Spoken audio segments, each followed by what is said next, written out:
Okay, we're back for part 2 of Chapter 5, Public Policing and Private Security. We left off talking or finishing up on policing since 2000. Just kind of take note that I did add a link in here for you to the final report for the task force on 21st century policing. So that's available and you can take a peek. So we're going to move on and talk about different law enforcement agencies now. So the law enforcement agencies of today are organized into four broad categories: federal, state, county, and local. And local is kind of municipal police agencies or agencies. And the federal government has a number of law enforcement agencies designed to protect the rights and privileges of U.S. citizens. Now, note that no single agency has unlimited jurisdiction, and each agency has been created to enforce specific laws and cope with particular situations. Federal police agencies have no particular rank order or hierarchy of command or responsibility, and each reports to a specific department or bureau. So let's kind of talk a little bit about some of these different agencies, and you may or may not know some of these. So first will be the U.S. Department of Justice. So the U.S. Department of Justice is the legal arm of the federal government, headed by the Attorney General. It is empowered to enforce all federal laws, represent the United States when it is party to some type of court action, and also conduct independent investigations through its law enforcement services. And the Department of Justice maintains several separate divisions that are all responsible for enforcing federal laws and protecting U.S. citizens. Next, you would have the Federal Bureau of Investigation, or the FBI.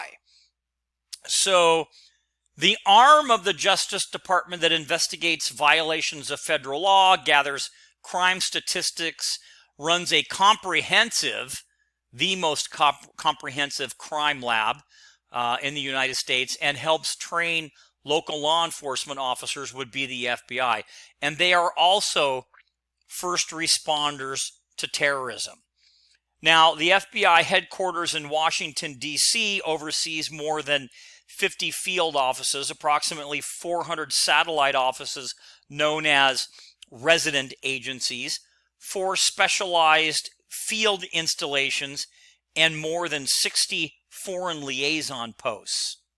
The FBI has approximately 35,000 employees, including approximately 14,000 special agents and 21,000 support personnel who perform professional, administrative, technical, clerical, craft trade, and maintenance operations, etc. Just kind of also, when it comes to crime stats, the Uniform Crime Report, or UCR, is another service of the FBI. The UCR is that annual kind of compilation of crimes reported to from local law enforcement agencies: arrests, police killed, wounded, etc., and other information. Okay, so the FBI's mission has been evolving to keep pace with world events, etc. It's now charged with coordinating intelligence collection with Border Patrol and the Secret Service, the CIA, and other law enforcement agencies.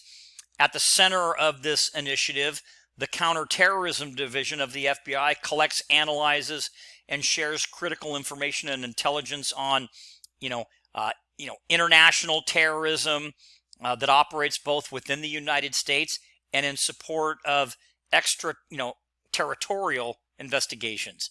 Also, domestic terrorism operations and counterterrorism related to both international and domestic terrorism. So a lot of different duties and responsibilities would be, the FBI.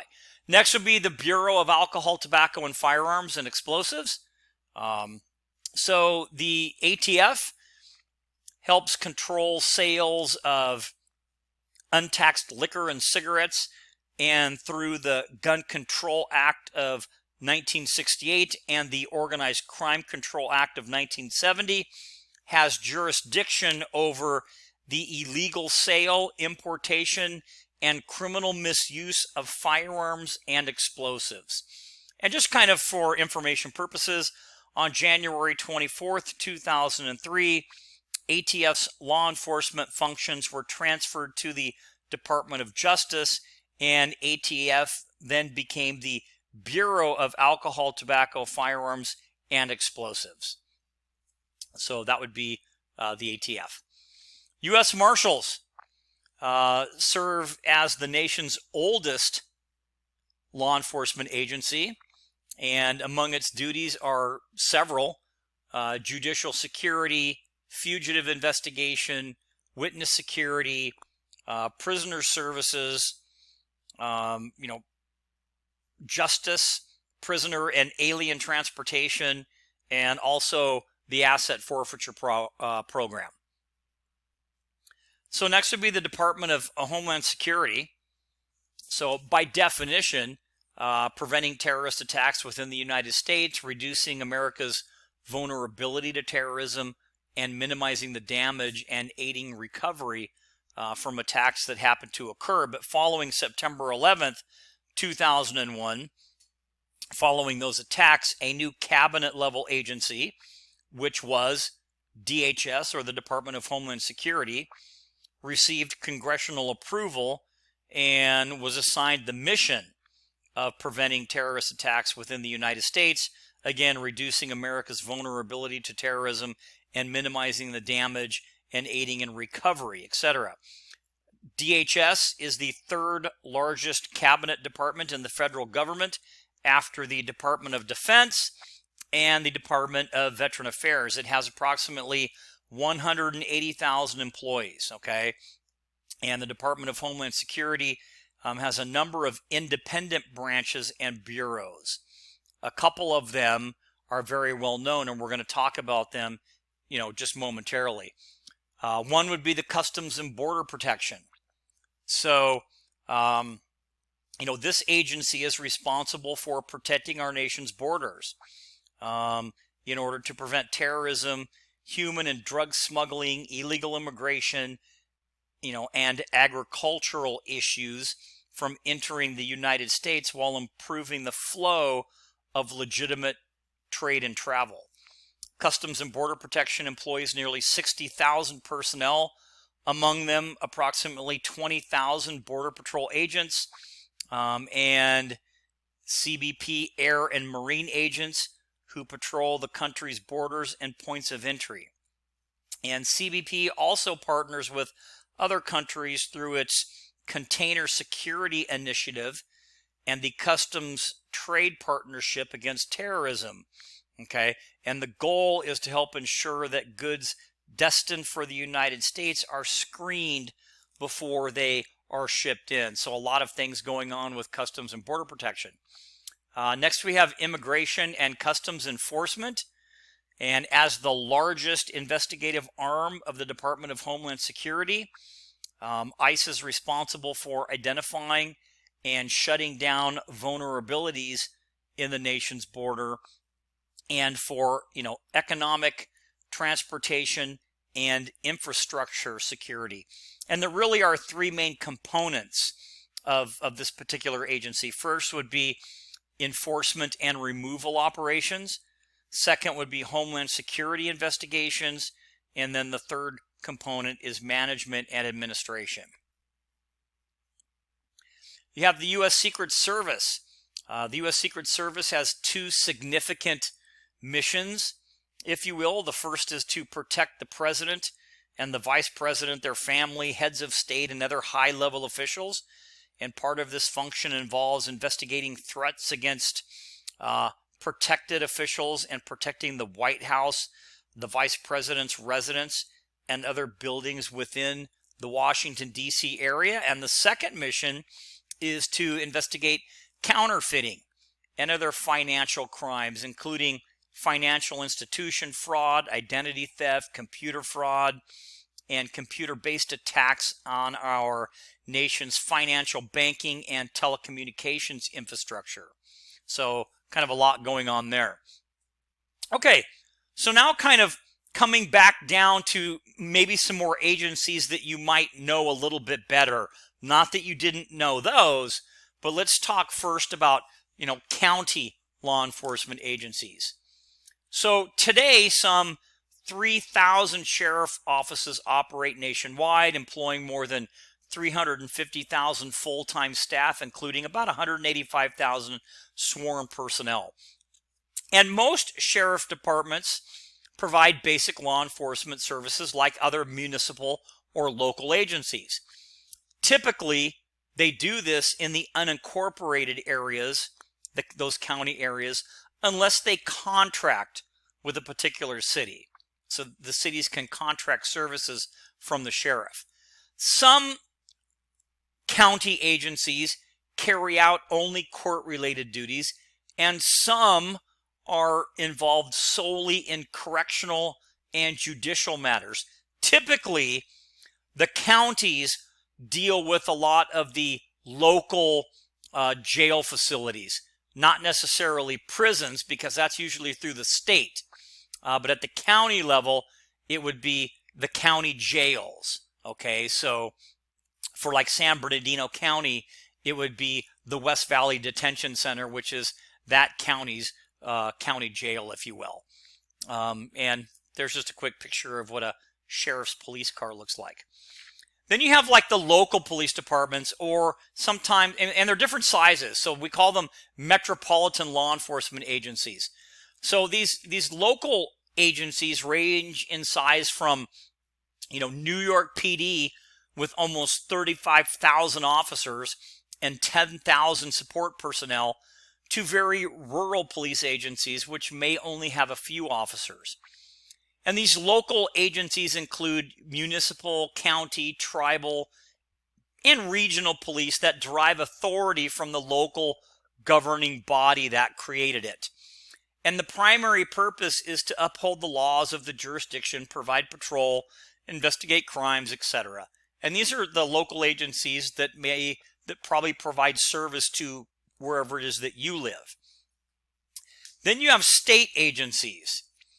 And unlike municipal police departments, state police agencies were legislatively created to deal with the growing numbers of crime in basically non-urban areas.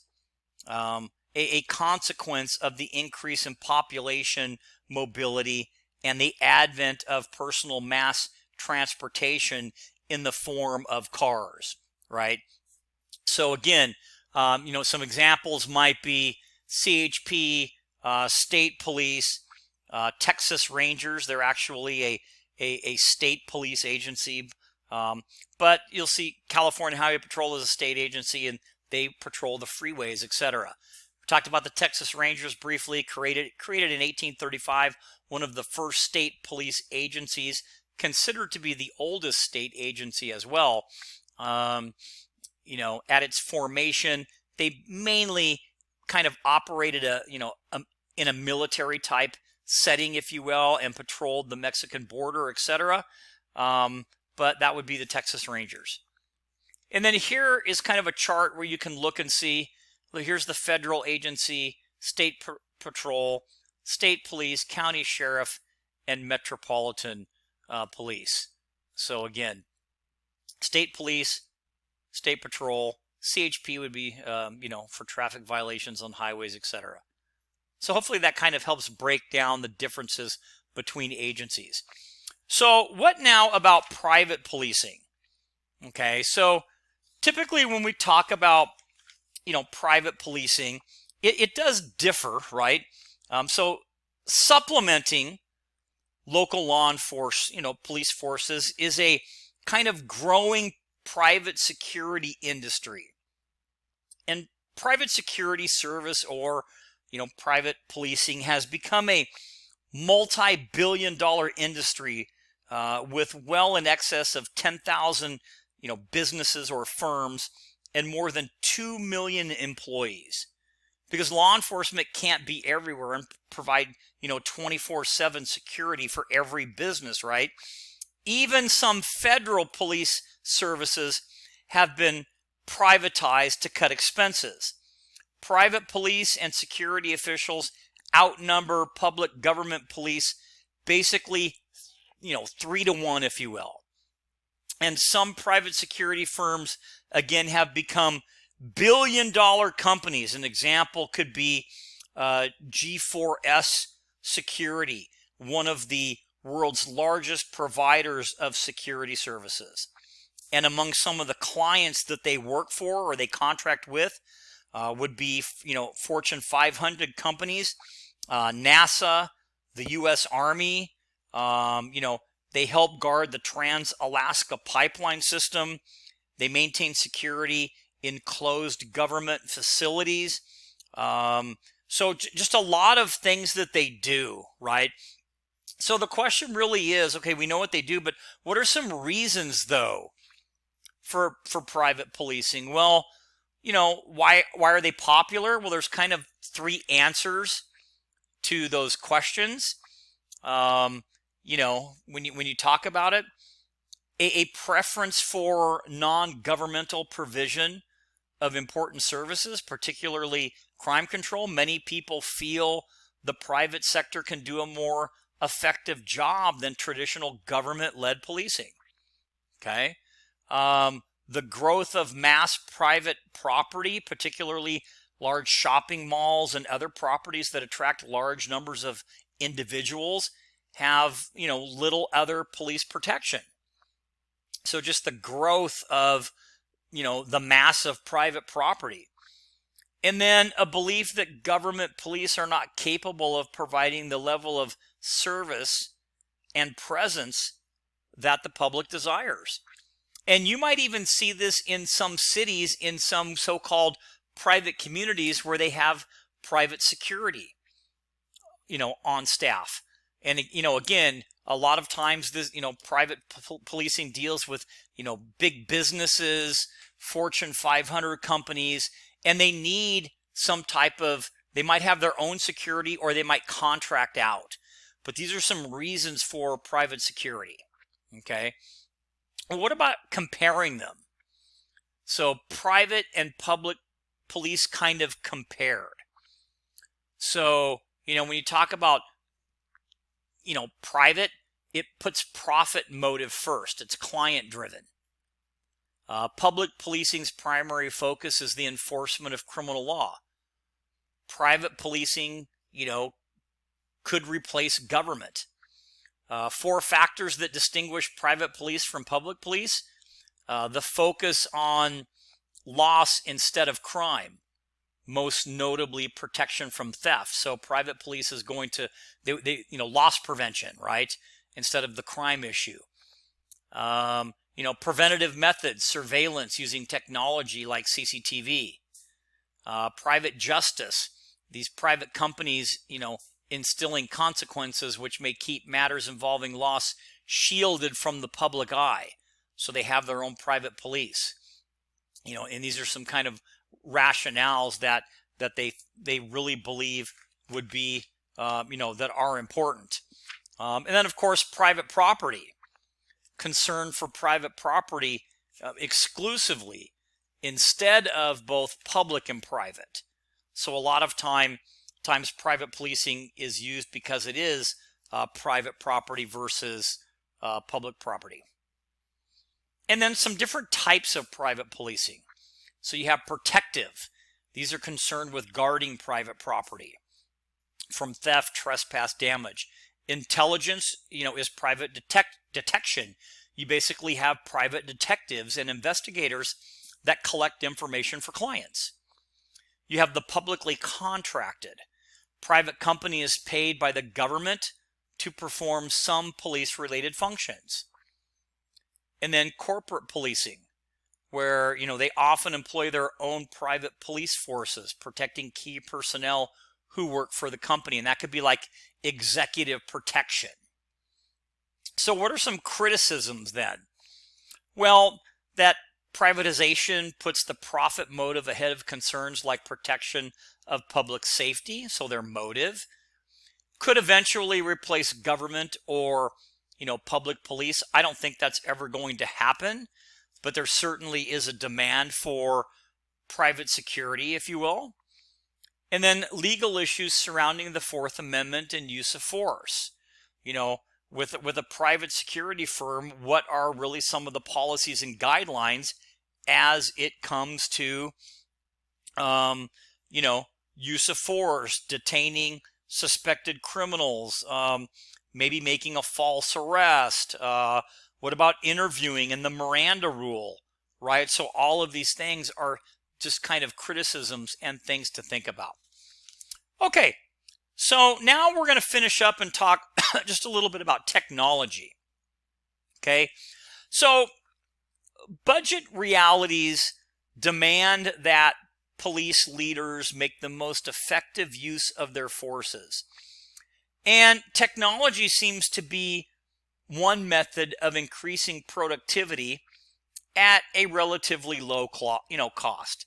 It's not always like that, but typically it is. And sometimes they look at technology as a force multiplier, if you will. So note that law enforcement technology exists beyond computers, of course, and it kind of falls into two broad categories: what they call hard technology and soft technology. And hard technology includes new materials and equipment that police use to catch criminals and prevent crime. And soft technology primarily consists of software and information systems. And on page 188 in your textbook, you can kind of see how they've divided the hard technology from the soft technology, and what it's actually, what law enforcement might get out of some of that different technology. Okay, so some of the technology that's out there would be in relationship to identifying criminals. So police are becoming more sophisticated in their use of computer software to identify and convict criminals. And one of the most important computer-aided tasks is the identification of a criminal suspect. Computers can now link neighboring agencies so they can share information on cases, suspects, warrants. On a broader jurisdictional level, the FBI implemented the National Crime Information Center, and the system provides rapid collection and retrieval of data about persons wanted for crimes anywhere in the United States. And most police departments are using computerized imaging systems to replace, mug books, kind of from the olden days. Photos and sketches are stored in computer memory, easily retrieved for viewing. Software companies have developed identification programs that help witnesses create, a composite of a suspect. And there's a vast library of, photographs, facial features can be stored in a computer, and witnesses can actually scan through thousands of, noses, eyes, and lips, and, stuff like that. So a lot of information, even linking computer software, basically where, they link neighboring, we talk about linking neighboring cities, but even linking groups together. Okay, but the FBI has the National Crime Information Center linking computer software, basically linking neighbors so they can share information on suspects. But here's kind of what they call a link chart of the Vagos outlaw motorcycle gang. And you can see how we've linked the different chapters together. So these are other software programs. We talked still identifying criminals. We talked about computerized imaging systems using these systems to replace mug books, photos, sketches. And one of the better ones is called Identikit. So here's my photo. And I had our Criminal Justice Club members use an Identikit on a computer and do a composite drawing. And here's what they came up with. And I have to say, okay, they didn't quite do me justice on the hair. Well, maybe they did. I don't know. But that's not bad, right? but that was a drawing that they used on a computer as they were being given descriptions, etc., and people told them what I looked like. So that actually is a really good drawing. Also, identifying criminals will be what they call data mining, in an effort to identify crime patterns and link them to suspects. Many departments use computer software to conduct analysis of behavior patterns. A project, kind of a process called data mining. So we have the teardrop rapist that was working in LAPD, and here's kind of they tracked his timeline of different sexual assaults. And then up here is what they call Crime View, which is a computerized dashboard that shows you hotspots where the crimes are actually happening, in what areas of the city, what times, etc. So this is really cool, different types of technology that is really out there. A lot of organizations now are also doing noise detection, but this is data mining. Talk a little bit about noise detection, locating gun detectors.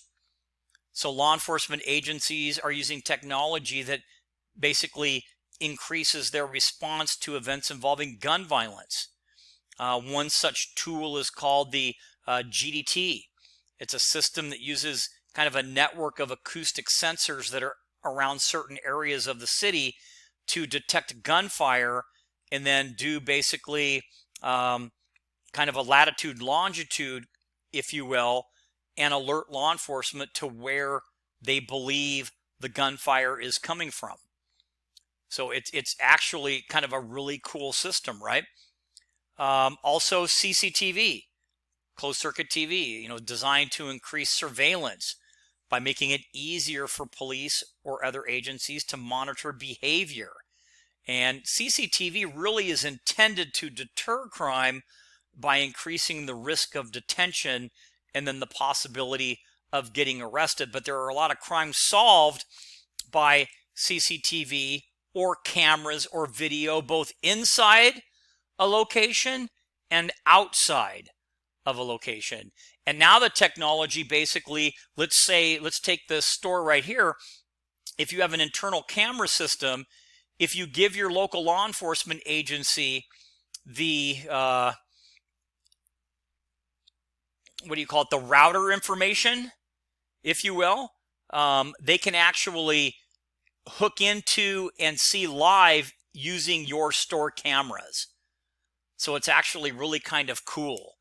So law enforcement now has the ability to tap into an existing surveillance camera inside of a location to see what is happening live. Thermal imaging. This is actually pretty cool. These are devices that can be handheld or mounted on aircraft. They use infrared technology to detect heat signals. They're also known as night vision, but it's thermal imaging. And it helps police locate marijuana fields, methamphetamine labs, and hiding suspects. So you can see this is, inside of a boat. He's not laying on the top, he's down inside there, but the heat sensor picks up the person's, kind of body shape, if you will. And here's a suspect that's hiding right here. So you can even, if you have an individual, say, run through grass in the middle of the night, if it's soon enough, you can use a handheld thermal imager and you can see the individual's kind of footprints, if you will, left by his shoes or her shoes. So they're very, very valuable. Crime scene investigation, traditionally to investigate and evaluate a crime scene, detectives relied on, photos, two-dimensional drawings. It's really difficult to visualize, but now they have these high-definition, 3D and even 4D kind of scanning systems, if you will, that use laser technology. And they can recreate traffic accidents, crime scenes. You can even animate them so you could show a jury the animated version of what they believe took place. So things have really changed when it comes to technology. But this is actually a surveyor device, but it uses laser technology in 3D or 4D, and it scans, and it can plot points, put in measurements. It can be in color, it can be in black and white, it can be 3D, it can be 4D. It's actually really cool, other than just doing a handheld sketch or taking pictures. So kind of a neat thing, right? Here's kind of another example of it can do bullet trajectory. And this is the Aurora, Colorado theater shooting, where they recreated the shooter that came in, and they can show and trace where the bullets went. Crime mapping, when you talk to hotspots, a key to what we call directed patrol is identifying hotspots. That would be locations with, high crime, in your particular beat area. It's estimated that 10% of locations account for 60 to 65% of calls for service. And, the brighter, the more red would be the higher crime areas. So you can pull these up not only on your computer in your police car, but at the station on a computer, but you can do it in your police car. And to kind of show you what it looks like underneath, this would be kind of a larger view of hotspots, but when you kind of unlayer it, it looks like this. So these are all different crimes, and then you can click on these and get details. So this is what a hotspot map looks like, but when you kind of go underneath the layer, you can see that there's lots of these concentrated crime areas. So that would be hotspot policing, if you will. GIS, same thing. We call it crime mapping technology combined with GIS technology to help, not just map crime, but even you as a citizen can log on to crimemapping.com, and there's a very good chance that your agency has this, and you can type in your address and you can see the different crimes, if you will, that have happened around your residence or wherever you want to look at. And you can click on each one of the icons, if you will, and it'll tell you more about the crime. So a very cool process, right? So again, you can look at, hotspot policing here. Same thing, crime mapping, GPS, and you can tell where the hotspots are. Biometrics, it's defined as automated methods of recognizing a person based on a physiological or behavioral characteristic. So you have fingerprint ID, you have voice ID, you have retina ID, and that's actually a thing. I went to a conference at Taser. They make the Taser guns in Arizona, and to get into one of their rooms, you basically put your eyeball up there and it scans your retina. It's really cool. So it's true. Looking at facial features, handwriting, all of these things are out there. And this field of biometrics can be used by all levels of government, including the military, law enforcement, and even private business. So there's a lot to it, but it is an automated method, again, recognizing a person based on a physiological or kind of behavioral characteristic. You have automated fingerprint systems. So the use of computerized automated fingerprint identification systems, AFIS, is growing in the United States. Using mathematical models, AFIS can classify fingerprints and identify up to 250 different characteristics of the print. So instead of manually doing it, which ways they still do, they still have fingerprint identification folks that's what they do for a living, usually in these big crime labs, etc. But this is very helpful when you can do it on the computer, and then they'll verify it manually. But it will help you match different points. So it's actually kind of a really good thing. And sticking with, AFIS, in 2006, the FBI and the Department of Homeland Security, they merged their fingerprint databases together, which was cool, into what is known as the Integrated Automated Fingerprint Identification System, or IAFIS. Okay, so it just kind of increased the ability. And IAFIS maintains the largest biometric database in the world, containing the fingerprints and corresponding criminal history for more than 55 million individuals in what they call the criminal master file. And the fingerprints and corresponding criminal history information are submitted voluntarily by the state, local, and federal law enforcement agencies. You have DNA, which is a really big thing, right?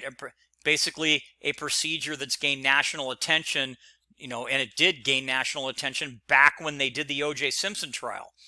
But it's allowed suspects to be identified on the basis of genetic material found in hair, blood, and other bodily tissues and fluids. And the FBI is now operating the Combined DNA Index System, or CODIS, which has assisted in nearly 50,000 investigations. It is a computerized database that allows DNA taken from crime scenes to be searched electronically and find matches from samples taken from other offenders. Now, it is also, just so you know, assisted in many, clearances, if you will, where people have actually been cleared of a crime, okay, as the result of DNA. So it's good for catching suspects, but it's also been known to determine that people are not suspects in a crime, if you will. DNA databases in 1990, the FBI launched this project called CODIS, which blended forensic science and computer technology to help solve violent crime. It now contains over 514,000 profiles, and the convicted offender index contains over 10 million. And just so if you've never seen, the Criminal Justice Club actually processed DNA at a couple of little lab workshops that we did, and this is what it looks like. But to make it simple, because sometimes it's hard to understand, imagine this is a suspect, and this is DNA taken from the crime scene after it's processed. What you're basically doing is you're matching up, okay? So you've got that dark one, a light one with a little line. Well, that's not going to be it, so this is not your suspect.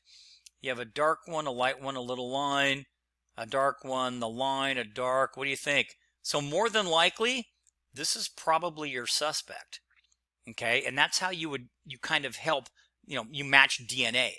Social media.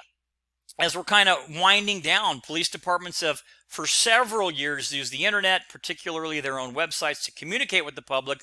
More recently, they've moved to social media: Facebook, MySpace, Twitter, YouTube, LinkedIn, Nixle, etc.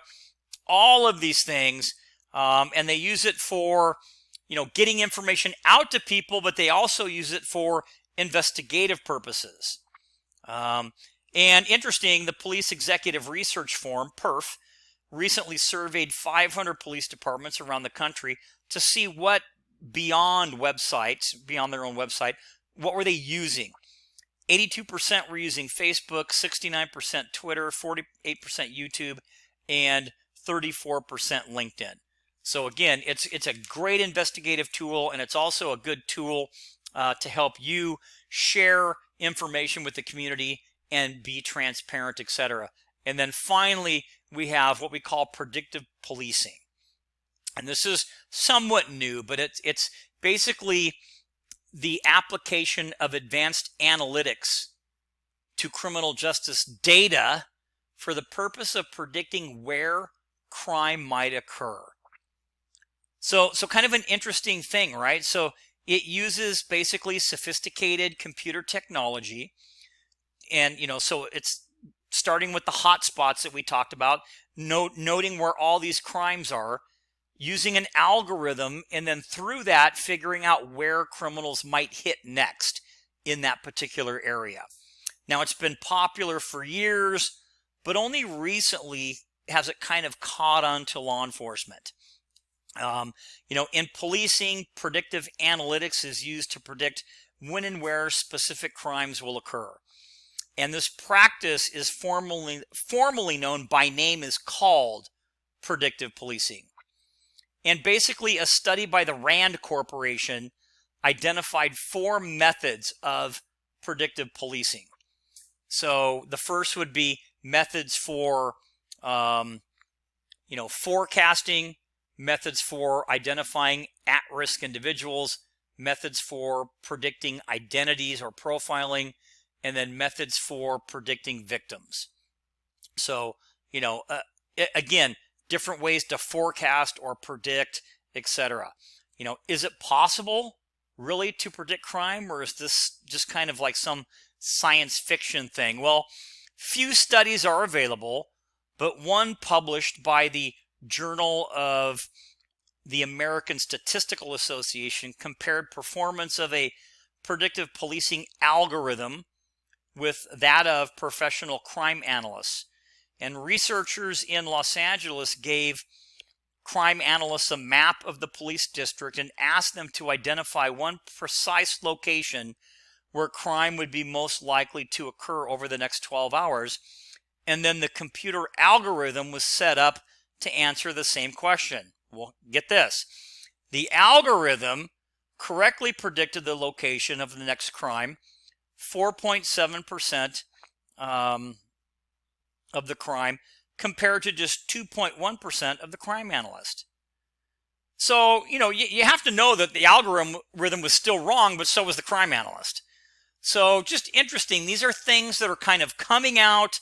There's technology is always evolving, which is why law enforcement really is out there searching and looking for different ways to do their job more efficient and more effective. Okay, so we ran a little bit over, but that's all right. But we wanted to make sure that we kind of squeezed everything in. So with that said, this will conclude part 2 of our Chapter 5 lecture, Public Policing and Private Security.